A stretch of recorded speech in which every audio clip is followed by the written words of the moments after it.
Hello, in front of me I've got JBL headphones. In this video I'll show you how to manage controls. In the beginning, take a look at your right ear cup. Right here we've got this power button, minus button, multifunctional button and plus button.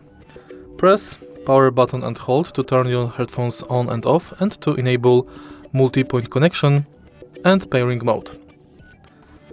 Press minus button once to change volume. Press and hold it to go to the previous song. Press multifunctional button once to play pause. Press and hold to enable voice assistant.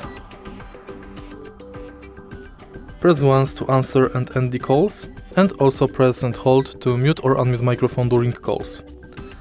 Press plus button to increase volume and press and hold it to go to the next song. And that's basically it. If you find this video helpful, please leave like, comment and subscribe.